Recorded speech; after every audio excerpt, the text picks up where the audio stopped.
നമസ്കാരമുണ്ട്, ബിനിക്കുട്ടനാണ്. അപ്പം ബിനിക്കുട്ടൻ വ്ളോഗ്സിൻ്റെ മറ്റൊരു എപ്പിസോഡിലേക്ക് സ്വാഗതം.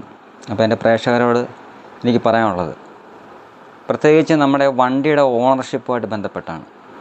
നമ്മൾ ഓടുന്ന മിക്ക ഓട്ടോ ടാക്സികളായാലും ശരി, മറ്റ് വാഹനങ്ങളായാലും ശരി, നമ്മൾ പെർമിറ്റുമായിട്ട് ബന്ധപ്പെട്ട് പെർമിറ്റ് കിട്ടാൻ വേണ്ടിയും ഒക്കെ മിക്ക ആൾക്കാരും അതായത് ഏരിയയിലുള്ള നമ്മൾ ആരുടെയെങ്കിലും പേരിലൊക്കെ വണ്ടി എടുക്കും. നമ്മുടെ അമ്മയുടെ പേരിലോ അച്ഛൻ്റെ പേരിലോ അല്ലെങ്കിൽ പെങ്ങന്മാരുടെ പേരിലോ ഭാര്യയുടെ പേരിലൊക്കെ നമ്മൾ വണ്ടി എടുക്കും.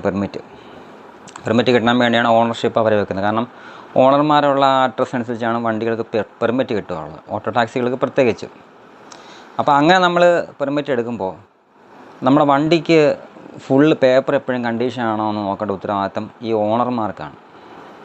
ഡ്രൈവർ പെർഫെക്റ്റ് ആണോ, ഓടിക്കുന്ന ആൾ മാന്യമായിട്ട് വണ്ടി ഓടിക്കുന്ന ആളാണോ എന്നൊക്കെ നോക്കേണ്ട ഉത്തരവാദിത്തം നമ്മുടെ ഈ ഓണർഷിപ്പ്, അതായത് വണ്ടി ആരുടെ പേരിലാണോ ആ വണ്ടി രജിസ്റ്റർ ചെയ്തേക്കുന്നത് ആ വ്യക്തി നിർബന്ധമായിട്ട് നോക്കിയിരിക്കണം. പ്രത്യേകിച്ച് ഇൻഷുറൻസ് ഡിപ്പാർട്ട്മെൻറ്റുമായിട്ട് ബന്ധപ്പെട്ട് വണ്ടിക്ക് ഇൻഷുറൻസ് ഉണ്ടോ, വണ്ടിക്ക് ഫിറ്റ്നസ് ഉണ്ടോ, ഈ രണ്ട് കാര്യങ്ങളും മസ്റ്റായിട്ട് നമ്മൾ ഓണർമാർ നോക്കിയിരിക്കണം. കാരണം ഈ വാഹനത്തിന് എന്തെങ്കിലും ഒരു ആക്സിഡൻ്റ് ഉണ്ടായി ഈ വാഹനം, നിങ്ങളുടെ പേരിലുള്ള വാഹനം ഏത് ഡ്രൈവർ ഓടിച്ചായിക്കോട്ടെ കുഴപ്പമില്ല, നിങ്ങൾ കൂലിക്ക് ഓടിക്കാൻ ഒരാളെ ഏൽപ്പിച്ചായിരിക്കാം, അല്ലെങ്കിൽ നിങ്ങളുടെ ബന്ധുക്കാരെങ്കിലും ആയിരിക്കാം ഓടിക്കുന്നത്, അല്ലെങ്കിൽ നിങ്ങൾ വേറെ ആരെ ഏൽപ്പിച്ചായിരിക്കാം, നിങ്ങളുടെ നാട്ടുകാരെങ്കിലും.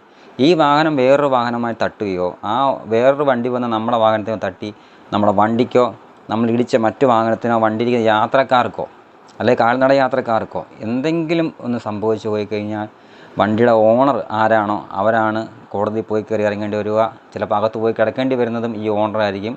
ഡ്രൈവർക്ക് അത്രയും വിഷയം വരത്തില്ല. ഡ്രൈവർ ആരും ആയിരിക്കാലും അത്രയും വിഷയം വരത്തില്ല. ലൈസൻസുള്ള ഡ്രൈവറാണ്, മദ്യപിക്കാതെ മാന്യമായിട്ടാണ് വണ്ടി ഓടിയത്, നിയമപരമായിട്ടാണ് വണ്ടി ഓടിയത്, നിയമപരമായിട്ടുള്ള ട്രാക്കിലൂടെയാണ് വണ്ടി ഓടിയെന്നൊക്കെ നോക്കിക്കഴിഞ്ഞാൽ ഡ്രൈവർക്ക് വലിയ വിഷയം വരത്തില്ല. പക്ഷേ വണ്ടിക്ക് ഇൻഷുറൻസ് ഇല്ല എന്നുണ്ടെങ്കിൽ ഒരു പക്ഷേ ഏറ്റവും കൂടുതൽ കുടുങ്ങുക വണ്ടിയുടെ ഓണർമാരായിരിക്കും. വണ്ടി ആരുടെ പേരിലാണോ ഉള്ളത് അയാളായിരിക്കും കുടുങ്ങുക. അപ്പം നിർബന്ധമായിട്ടും നമ്മുടെ വണ്ടിക്ക് പേപ്പർ ഭാഗം എപ്പോഴും ക്ലിയർ ആണോ എന്ന് നോക്കേണ്ട ഉത്തരവാദിത്തം ഡ്രൈവർമാരെക്കാളും ഉത്തരവാദിത്തം കൂടുതലുള്ളത് വണ്ടിയുടെ ഓണർമാരായിരിക്കും. പ്രത്യേകം സൂക്ഷിക്കുക.